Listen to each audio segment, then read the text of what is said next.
What else is there? Oh, 6 o'clock. Thanks, Grant. All right, we're ready? Yeah, we're ready. It's 42. Go, no, it's all you, buddy. And it's Bezzazzle. It is. All right. It is. We'll bring the July 19th of 2021 Speedway Redevelopment Commission meeting to order. First on the agenda is just a confirmation of quorum.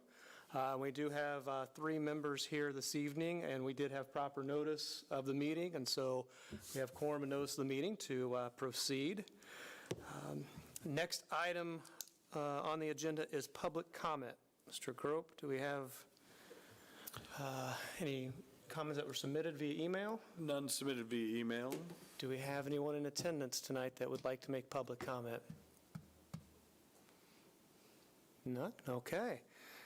Seeing no one step forward for public comment, we will move forward with consent of the meeting minutes from our June 21st meeting.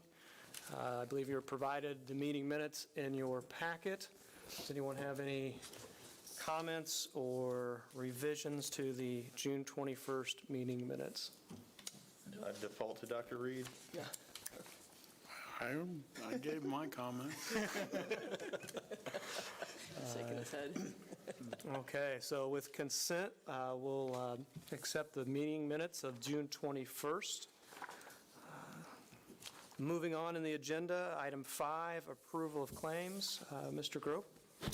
Yeah, a lot of TIF expenses this time outside of the normal stuff that we have. We paid all the bonds, which we do July 1st. Jacob took care of all that. We had several project claims in there as well with the fire station study and 1300 block ramping up. So outside of that, and then the parking lot designs, outside of that, just normal monthly expenses. Great. So do I have a motion to approve the claims docket this evening? I make a motion, we approve the claims as submitted. A second. We have a motion and a second. Any comments or questions on the claims? Seeing none, we'll take a vote. All in favor, say aye. Aye. All opposed, same sign. Motion passes. Approving of the claims. Move on to item 6, Director's Report, House Enrolled Act 1242, the annual report to overlapping taxing units. Mr. Grope? First, I'll give just a quick update, just a couple notes on projects going on. Just in the last month since we met, we had the grand opening for Aldi, and that seems to be doing really well, and the public seems to be really happy with that. There was also, we've worked with Indianapolis came out and is working on the adjustment of timing at 25th and High School. I know you had mentioned that at the last meeting. Indianapolis got out there. They found some things that weren't done by our contractor yet, and our contractor is supposed to get out there and finish up the striping and connections and whatnot. So please, again, sometimes we don't know there's an issue unless we're told about it. So please let us know if there's a continued issue there, and we'll continue to look at that. We also had grand openings of Founders Grounds and Stronger with Sarah. And we're welcome them to the community, and please go out and patron our local businesses. And then we also had a 1300 block pre-con. I just want to note they're not starting immediately, but they are prepping to start really soon. Cheryl put out a notice last week, and last week we want to make sure the public knows that the 1300 block site parking will be unavailable starting this week. So on-street parking will still be available on Main Street and the side street, but all the lots that we've kind of gotten accustomed to on 1300 block will be fenced in this week as we're working our way towards a construction date. So I'll get more to that in a little bit, but I wanted to make that note as well. With that said, Brian, if you could bring up my presentation screen, please. Make sure it's, well, that's promising. There we go. I'm going to go through this somewhat quickly. This is it's an annual report for 2020. This came about, we always do an annual report, but this specific presentation is for the overlapping taxing units. And this is through House Enrolled Act 1242 in 2018. It's to kind of talk about the Redevelopment Commission's budget, how we're spending it, what projects we're working on, and a financial snapshot of that. So this is for year 2020. We understand this is mid-year 2021 already. So sometimes it's interesting to go back and see what we accomplished last year. So we take a look at 2021 as well. So that's why we're doing this evening. We did notice all the overlapping taxing units the same time we did the pass-through resolution and sent certified mail. So again, we'll do a quick, I always take this opportunity to re-educate the public on what TIF is and how it works. Then we'll do a 2020 financial review. We'll talk about projects that we worked on in 2020 and then what we're working on in 2021 thus far. We are the Speedway Redevelopment Commission. We work on redevelopment, traction, retention, remediation, address any of the needs of the community that might need to come up on an development side. This is all done through economic development plans and amendments. If you recall, in 2019, we updated our economic development strategic plan as part of that. We had been working previously off of the 2012 master plan and had done surprisingly well executing that. It was time for an update. And then ultimately, our goal is to increase the assessed value of our community, increase taxes, increase the value per acre. I'd like to thank my friend Henry at Carmel Redevelopment who used this slide. I thought it was fascinating. Kind of shows where your tax increment is coming, your assessed value per acre in Marion County. I've highlighted up there our little spot that is Speedway, Indiana. So our goal, our ultimate goal is to turn more of that little spot into the red and purple and make sure we're maximizing the acreage that we have. And that's extremely important in a community this small to make sure that we're maximizing what we have and getting the best return for our citizens. So. We accomplish all of this through the use of tax increment financing. So what is TIF? It's a tool that captures the increase in assessed value, mostly in commercial AV, industrial property. What's unique to Speedway is that we capture personal property on commercial, and a significant portion of our TIF that we utilize because of our heavy industries here is off the personal property tax increment. Just some models of how that works, different ways to show it. There's always a misnomer that if you TIF an area, that you affect the schools or you affect your overlapping taxing units, which is kind of why we have this presentation. Your existing tax base from the moment you establish that TIF district stays on the tax rolls. So all you're capturing is that increment through development that you accomplish. So you're trying to turn those parcels red by maximizing with new projects similar to what we're doing at 1300 block. You hopefully have an increase in tax dollars on that block, and you pick the project that maximizes that.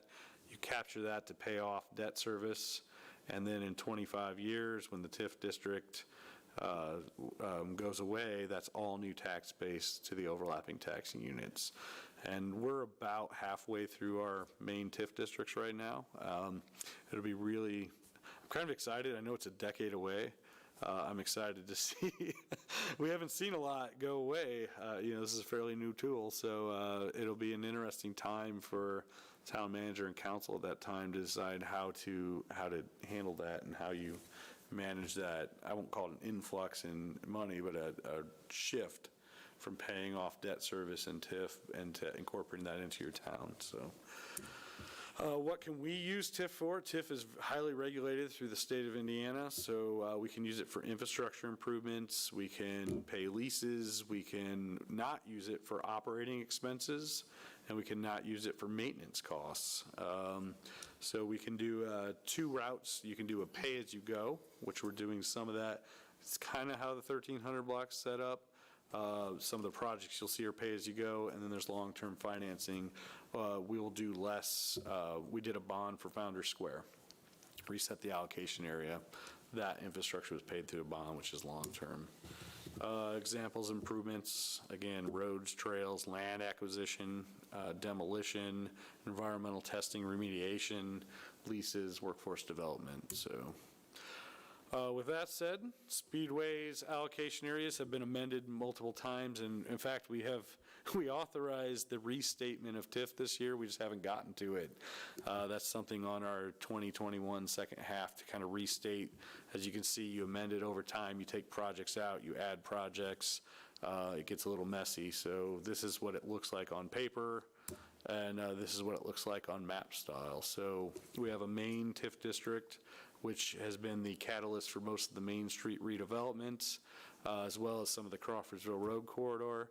We have shifted strategies, as have many communities, to go to a more of a project-specific TIF model. So the Wilshaw project, Crawfordsville Road partners, where the Starbucks and the Courtyard are, and then Founders Square are more project-specific TIF districts.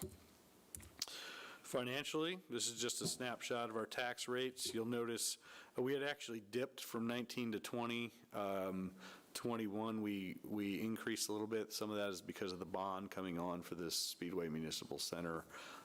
In general, we're still on the lower end of Marion County's tax rates, and it is our goal to stay that way and find ways to reduce our tax rates.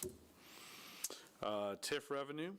You can see this is kind of a snapshot of the last 4 years and where we've been. We've seen increases over the last 4 years. We've taken out Crawfordsville Road Gateway. Again, that is a standalone TIF, as well as Main Street Gateway, which is the Wilshaw. I do not have Founders Square on here because we have not collected anything yet. That it was established last year, but healthy increases. One note on this I'd like to mention is the Crawfordsville Road Gateway. You'll see it almost doubled last year. That is because the hotel and some of those last projects came on board. And the reason I point that out is that is the first time that that is actually cash flowing the way that was. The developer had to pay the gap previous. This is the first time we will actually not have to ask him for additional funds. So we're excited to see that, and we hope that maintains throughout. If they do that last project on that last parcel, we won't have any concerns of that. So that's good to see. And the note on Main Street Gateway is 2021 is the first bond payments, interest only, and we have enough from previous payments as well as allocations this year. There's no concerns on those bond payments this year as well. So again, that one is set up where the developer would pay any shortfall. Revenues versus actual collections. So if you look at the blue line, that is what we estimated based on the Marion County auditor's estimates. The orange is what we took in. We collected about 99% of what we estimated. There's always people that pay late or don't pay at all, or we have some annual ones that just pay the late fee and come in late. So 99% collections, especially during a pandemic year, was pretty amazing. And we're really pleased with that. And you can see what our estimates are for 2021, some pretty significant increases, in particular in personal property. That is based on information we received, in particular Prax Air and Allison Transmission added some significant machinery the last 2 years, which is what we're seeing that increase on. And then this is just a snapshot of our debt picture. So this is a list of our bonds that are outstanding, original amounts, outstanding amounts. This is actually less at this date because we just paid our July payments, but all accounted for, various ways we pay for these. So, and then here's kind of a look. The reason I add this chart in here, so this is those bond payments over the course of the TIF districts. The only reason I point this out is if you look at 2021 and that green line on top, which is all of our debt from the previous, you can see we're still increasing. So while we're showing an increase in our TIF revenues, we're still not quite to the peak of what our debt service will be as well. So that's something I feel much more comfortable with today than I did maybe 2 years ago. But we've come a long way. Projects have come online. We've seen expansions. There's some tax abatements out there that are rolling off. All that puts us in a pretty comfortable spot where I don't have any concerns that we'll be able to cover. We have about 160% debt coverage right now. That's really good. And what that means is we can cover our debt service, have reserves, and still collect some money to do some pay-as-you-go projects. If there's a project that comes up, if there's a parcel, you never know what's going to walk through your door in a day. We need to keep some money in the bank to be able to react or proactively go after projects that we want to do. So again, a look at this, 2019, 2020. Again, it's showing that we have good coverage on our debt service and are able to actually do some additional projects, which is a good place to be. Actually, I'm going to go back one if I can. And you can see Main Street at this point, Main Street hadn't had any debt service. That'll change next year.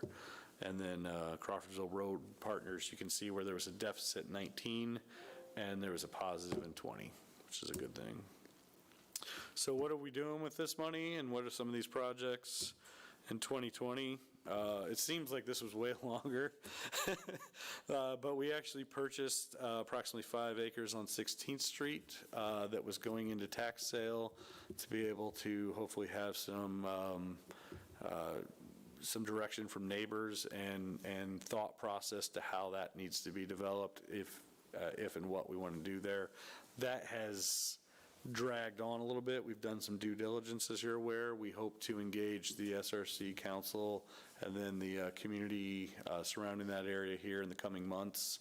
Now that there's really a conversation that needed to be done in public, and so we wanted to get through the COVID time before we engage that. It's not going anywhere. It's a woods. So we got some time there. 4940 Crawfordsville Road. So we had been doing a lease to purchase. That is what a lot of people call the Zellman lot. We finally closed on the purchase of that. We had to do there was environmental cleanup on that site, so we were paying a monthly lease. We now own that property. You can see we actually bid it out to design it, but took a step back because the future of that was still being discussed. Outside of that, these are all fees, expenses that we had using TIF dollars that were associated to fees. So as long as it's associated to a project or potential project, you can utilize TIF dollars again, and that's just kind of a breakdown of everything we spent. Appraisals, legal fees, lease payments. Taxes is kind of a weird one for a government entity, but that's because we bought these properties and because there was taxes still due in there. We owe those taxes. Those go tax exempt next year. So that's a one-time cost that we kind of build in. So about $73,000 there. And then we did the bigger projects. So we were fortunate during the pandemic that we had some larger projects that crews could isolate and continue their progress. So infrastructure site work at Founders Square was probably the biggest one last year. That might be Brody on top of that fourth picture there, crushing concrete. We definitely had some ups and downs in this project, but I think we're pretty pleased with where it's headed and anxious to see a couple new announcements, and we're trying to finish up this infrastructure, actually. Believe it or not, we still have a punch list out there. We're excited to be done with our portion. And then this is kind of where we're headed with that. So this is actually probably a 2021 project, but Aldi's is open, crew is building. Hampton is slightly delayed just due to steel costs, but they're working through that. We've had the senior housing, and then, sorry, I had to block out the top corner there because we haven't announced those yet, but progress is being made. We're excited about it. 1300 block, I couldn't believe too, looking back, we actually did the demo auto tech in the Bell building last year, so that was an expense we had prepping for construction. Here we are, probably August the next year of actually getting to the construction portion. So, and then this wasn't a SRC project by any means, but I definitely spent a majority of my time last year working on getting us into this building. So obviously you guys are tenants here, and we're more than willing to provide resources to make that happen. So that was a big project we worked on. And then also this 10th and Poco cleanup. So we completed that project actually in 2020. It started in 2019. There's still a couple punch list items. We still need to get a closeout letter on that, but that project finished up as well. And then we opened the Flex building on Gilman last year as well. Had a ribbon cutting, and we have a couple tenants that are going through the process right now, and that building will be at least 50% full, and possibly more here by the end of the year. So quite a bit done for a time that was hard to get quite a bit done. As you can tell through projects, it takes a long time to get redevelopment projects through. So a lot of this was teed up, ready to go, and we were able to keep moving on it. So then into 2021, I didn't even mention in 2020, we completed the vet project at Allison. I shouldn't say we. Allison completed the vet project, vehicle environmental testing, and then anyone who's driven down 10th Street knows that they're completing the innovation, technical and innovation center. Along with that, we are getting close. I was hoping to have something for you tonight on this actually, but there are going to be several improvements along 10th Street. Allison Transmission is burying power lines, adding sidewalk as part of their project. We are adding decorative light poles and some new intersection lights. I will tell you that's not what you see on this drawing, but just an upgrade to what's there today, and improving some of this corridor as well. So that is, AES Indiana is within about a month of hopefully starting that project. And one thing we need to do is actually purchase, because of lead times, we're going to need to purchase our poles so that we can coordinate a little bit on that as well. So I was hoping to have that quote to you tonight. I did not receive it prior to the meeting, but we might have a special meeting if we need to get that authorized to move forward. And then we'll bid out, obviously, the installation and construction. And then SRC parking lot construction. At our last meeting, we accepted the bids. So we have a new lot being built on 16th Street, which is actually part of the overflow for the Wilshaw project. And then we're reconfiguring 1426 to make it safer and more efficient by having one-way traffic coming off of Main, exiting out of the alleyway, and bringing the entrance a little bit north, so it's not right at Barbecue and Bourbon's entrance and public parking. So they're going to get a little extra space to have some outdoor seating, and that was always a temporary lot that we're making more permanent there as well. And then 1300 block, again, we'll talk about that in a minute, but we're anxious for that to break ground. And then projects that were SRC projects in the past that are finally broken ground. OMR's expansion of about 50,000 square feet is well underway. They had some roadblocks early on, but they're moving forward, and that project will finally come to completion. So we're excited to see that. And then what presentation wouldn't be complete without a Wilshaw Hotel development update. I'll do an update later, but we're very aware that there is an eyesore sitting at 16th and Main. This is one of those projects I say all the time. You kind of get to construction, you hope you don't have to do much with it after that. This one's dragged on for 4.5 years. We're actively involved in it, and I'll give you a little bit more here in a little while, but it's still noted that it's in the 2021 plan. So with that, I'd be happy to answer any questions. All right. There's a supplemental document as well. Just like we did last year, we'll post this on the SRC website that is accessible to everyone. This is all public information, and I think it's all really good information. So. I did have a question. On the 13th Street parking that will be fenced off, will that be for the duration of the construction? It will be, and there will be times as well. It'll be very important for us to communicate with the public. There will be times where we'll have to close the main street parking as well. because they're building so close to Main Street for safety reasons, there's going to be times where they got to put a crane out there to raise the steel and whatnot. So there will be, we've told them, you can close off some of the sidewalk for safety, but you got to leave some of the sidewalk open, and we'll divert people to the east side when we need to, and Cheryl will be here, and we'll make sure that we get it out to the public when we have to close certain areas. And we're trying to work around events as best we can as well. And what about the alley on the west side? The alley will most likely, other than the actual construction for the parking on the alley, we're going to try to keep the alley open at all times. There might be some temporary construction closings. Their goal, just with the timing and everything, is to actually build the parking lot right away, so they have a nice solid surface to work through the winter on. So they'll try to get most of that out of the way right away and be open. So it's going to be a constant communication battle, but the actual parking on the property will be closed, and we'll just have temporary closures as we move on. Good. Any other questions? All right. Thank you for that, Mr. Grove. Appreciate that. We'll move on to new business. First item, Resolution 2021-07, resolution approving an extension for closing with respect to the economic development agreement related to the 1300 block project.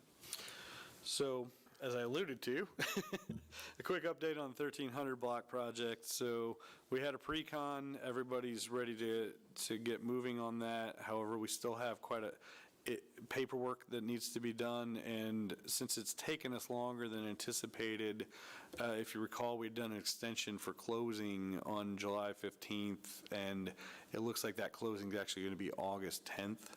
So this gives us a little leeway in there in case something happens to August 15th. And when I say closing, that is that closing on the bond portion, which isn't truly a bond by us. It's private financing backed by the TIF. So it's set up like a bond, but it's actually developer bought financing. So there's two aspects to this. There's a construction fund that is ready to close, no problem. We just waited a little too long on the bond financing part, so it has to go back through their committee. And there's no issues there. They just have to follow their process. So this extends them to give them the time to do that. As I mentioned, we're anticipating closing on the financing on August 10th. In that meantime, we have a lot of lining up to do with finishing the ancillary documents and actually closing on the property and then closing on the financing. So we're trying to line all that stuff up and get it done here so they can move, because they are anxious to move. Okay. Is there a motion for the resolution this evening? I make a motion, we approve Resolution 2021-07, resolution approving an extension for closing with respect to the economic development agreement related to the 1300 block project. Is there a second? I'll second. Any comments or questions regarding the resolution? Is that enough time? It should be enough time. That's the date that it's First Farmers Bank, and that's the date that they gave them for the closing. So that's what we're working around. We gave ourselves 5 extra days just in case, but their committee is actually meeting, I think, this week. So we'll have an answer. And then we just got to line up the closing of the property. Okay. Other questions? Okay. All those in favor? Aye. Aye. All opposed, same sign. Motion passes. Next item of business, parking agreement for 4940 Crawfordsville Road, August 13th through 15th. At our last meeting, we had agreed to, we had a request for parking of the Zellman lot during the Brickyard 400. So this is the lease agreement for that parking with Danny Williams, Pam's Pit Stop Liquor, the adjacent property owner. And so we use, this is the parking lot agreement for that, outlines the terms, the insurance necessary, all the other terms about cleaning up and having accessibility, bathrooms and all that good stuff. So happy to answer any questions on this one. I don't know what else to say. Thank you. So I have a motion on the parking agreement? I make a motion, we approve the parking agreement for 4940 Crawfordsville Road, August 13th through the 15th. Is there a second? I'll second. Okay, we've had a motion, a second. Any comments or questions? Okay. All those in favor, say aye. Aye. Aye. All opposed, same sign. Motion passes. Thank you. Continuing on with our new business, addendum to Executive Director contract.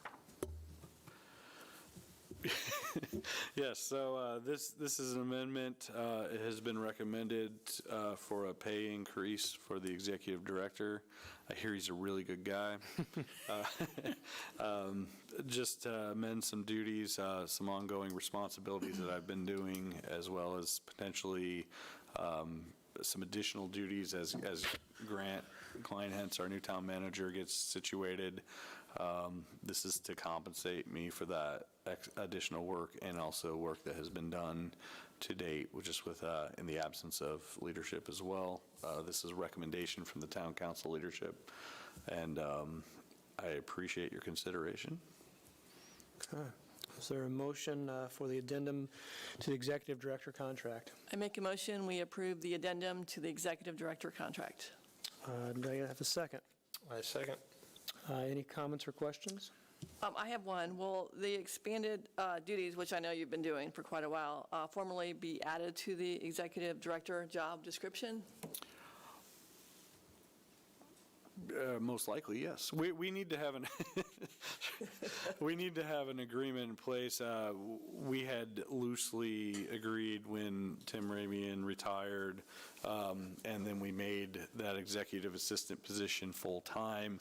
We said we'd have an agreement at the recommendation of Bob Clutter, the town attorney, just to have an agreement in place between the SRC and the town council, kind of outlining, they're agreeing to pick up those expenses. In exchange, the SRC is willing to, pick up certain expenses, whether it's marketing or, things like that. Some of that could be included here as well. So we'll formalize that agreement and outline those duties, and bring it back to both organizations. So it will be formalized. I think it's well-earned and well-deserved, and appreciate all the work you've done in the interim while we haven't had anybody here as the town Appreciate it. manager. Thank you. Agreed. Yeah, I would agree with that. I think, Tim, the work you've done here over the last year has been tremendous for us. I think we're also facing a situation where keeping good employees is important, and it's an ever-competitive market. And so if we can do something to allow you to grow with us in the future years here, I think it's important for us to do that. And so I appreciate both your work and time and effort for us. So, Thank you. Thank you very much. So I've got a motion and a second. I'll take a vote. All those in favor, signal by saying aye. Aye. Aye. All opposed, same sign.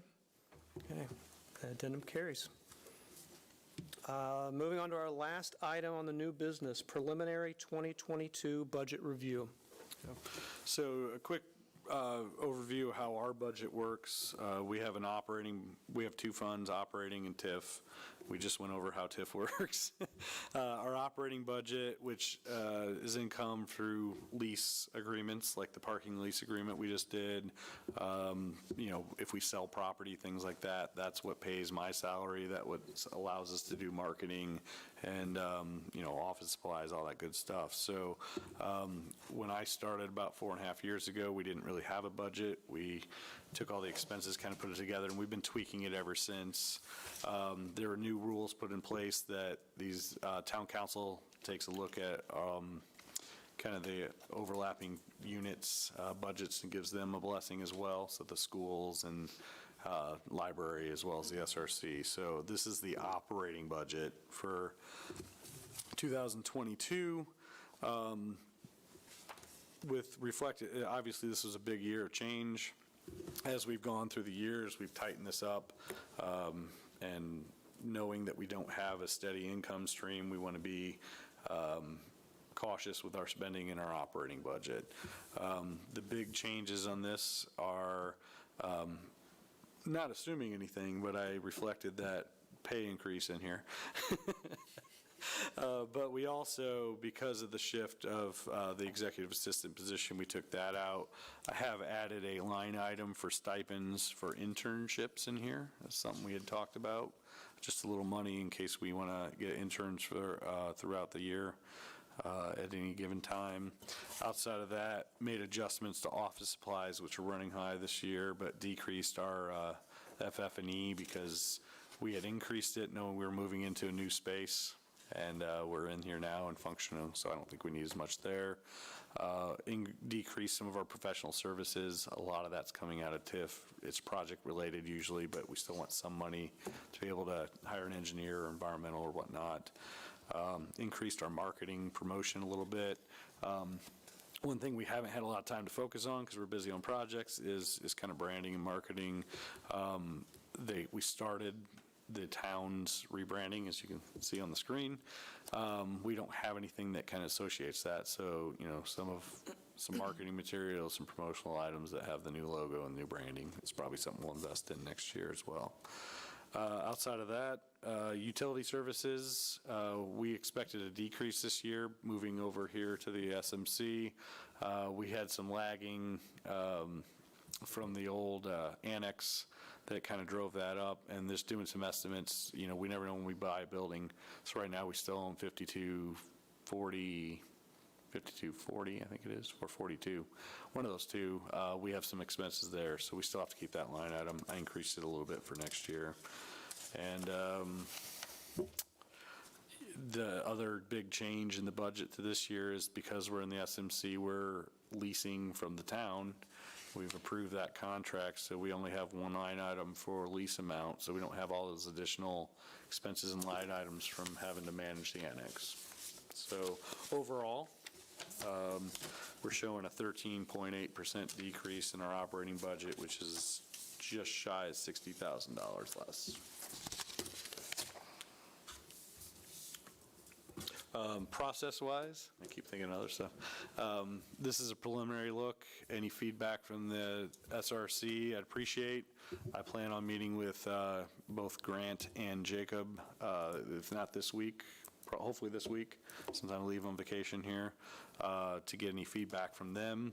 If there's nothing major, we'll just assume we'll bring it back to the SRC at the next meeting for a formal approval of the operating budget, and then we'll go to budget hearings with the town council for formal and final approval. Any comments or questions? I have one. I think the heading for the percentage difference, that should be over 2021, not 2020, all the way through. Good catch. Oh, did it change? Other comments, questions? Tim and I had talked a little bit about one point, and Tim, I don't know if it's appropriate in this budget, and Mr. Kleinhans would be familiar from some time examples in Brownsburg where they had a facade program. It was a matching grant that encouraged businesses to improve signage, to improve their overall facade. It was a limited piece. Mr. Kleinhans, if I missed some things or you want to fill that in, but they could apply for an up to amount to match, and so I talked with Tim about that. We've had some local businesses that have invested in their facades here and some awnings and some pieces recently and put their dollars. And as we have some buildings across, I just thought it was worth some consideration if that's something we would want to consider as a redevelopment commission, to set some of these dollars aside, set up a process to maybe encourage businesses through some financial match. So I throw that out there. And just to follow up on that, so we had the talk about the potential facade program and parameters around that. Other smaller grant programs, such I had the idea of a small grant to remove dead trees and a small grant to plant a new one, just to kind of clean that up, and also potentially set aside a little money each year for public art. So the Arts Council has something to do. I think that's a quality of life issue that the SRC should be investing in. With that said, based on what our income is, I was thinking more lines of not coming out of the operating, but actually setting those programs up through the Community Development Corporation, and the SRC providing some money to the Community Development Corporation to run those. We haven't had time to really vet any of that out, but that would actually be TIF dollars at that point that we would shift over. And we're not talking about like groundbreaking hundreds of thousands of dollars, but, you know, $60,000 or so that they have a little money to put out to grant programs in the community. We'd obviously have to run that through legal hoops and work out agreements with the CDC, and nothing we want to do before Mr. Klein hence came on board as well. So that has been discussed and not pursued, but that's why it's not in the operating budget. No, it's perfectly fine. And I remember we talked about pushing it through the community program as well, so. Yep. Okay. I like that. And those are just ideas. Those are not anything final by any means. Okay. Any other comments or questions? And you are not needing any formal action tonight. This is just a review, correct? Just a review and to make sure that I'm on the right track so that we can sit down with the town manager and court treasurer and keep the process moving forward. Okay. Great. Thank you. Moving on to next item on the agenda, old business, Wilshaw project status. Yep. So I don't want to rehash too much, but I think it's, you know, we emphasize each time we're well aware of the situation of that corner. If you recall, we've been providing monthly updates to the SRC and the citizens. In February, we engaged outside counsel, Drury Simmons, Vornum, LLP, and the lines of communications opened up a little bit with Loftus Robinson. Here we are, you know, 5 months after that, and we've had some positive momentum at times, but communication continues to be spotty at best. We're continuing to negotiate an amendment to the Economic Development Agreement. We essentially have that lined up, but we don't want to sign it if it's not the right path forward. So there's just a lot of steps to a very complicated process. Depending on which way this goes, the amendment could be beneficial, or it could be more beneficial to stay in the agreement we're already in. So we've asked Loftus Robinson for updates on the progress. We have not received a timeline. Invited them here to speak. We've invited them here to speak. They have not shown up. We have had some communication with the alternative financing group, and there is progress being made there, but we're not to a finalized timeline there as well. So from advice of our counsel that we hired, we've followed the path that we've talked about here with the intention of reaching a swift resolution. However, this process has not moved quickly as we'd like. When we started that process, it was 60 to 90 days we can get to closing, then we can figure out when we're going to start the project back up. And as we've said, we share the frustration that Loftus Robinson's lack of communication transparency. They just have not been an open partner to us through this whole process. From the outset, we have made it clear that legal action has always been an option for us, but we also have emphasized to the public that it's timely and costly. We have not taken that step yet because we believe the best path forward is for there to be a solution that comes out of Loftus Robinson to either obtain financing, find a partner, complete the hotel. If they can complete it, that's the best path forward. We are not able, again, it's a complicated redevelopment project, different ownership issues. We can't just take the property back. We can't just knock it down. It's not our property to do so. There's other interests from other parties that have claims, so we can't just knock it down. We can't just put something else there immediately. That being said, this entire community's been beyond patient with Loftus Robinson. So tonight, we're asking the SRC for authorization from the SRC to move forward with legal remedies if and when necessary. To be clear, we're not asking you to take legal action today. yet our patience has run its course. We want the SRC and the community to be prepared that we may be taking legal action in the near term, and your authorization allows us to move as quickly as possible.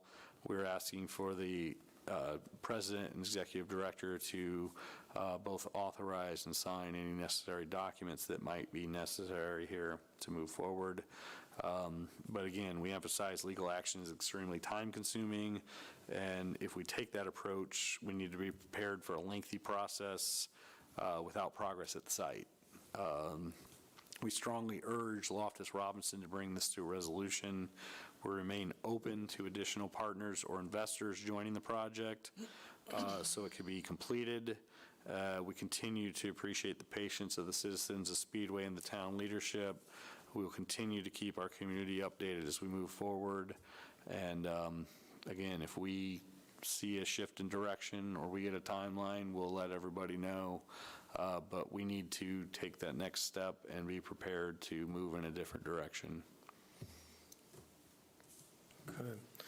So you're seeking authorization tonight from the RAC to provide legal, the Executive Director and President, the authorization for pursuing legal remedies and to sign documents, correct? Correct. Okay, and so I would seek, is there a motion by the SRC to provide authorization to the SRC President and Executive Director to move forward with legal remedies and to sign all and any necessary documents in doing so? I make a motion that we approve and authorize the President and Executive Director to take all legal steps available and sign any documents at the appropriate time. All right, is there a second? I second. Any comments or questions from the SRC? I'd like to get it moving forward as quickly as possible. I agree. I agree. Having a motion and a second, let's seek a vote. All those in favor, signify by saying aye. Aye. Aye. All opposed, same sign. Authorization is passed and granted. All right. We will keep you posted if we have to take those actions here. Okay, great, thank you. I think that completes old business. Any comments or anything from any of the SRC members this evening? I don't think so.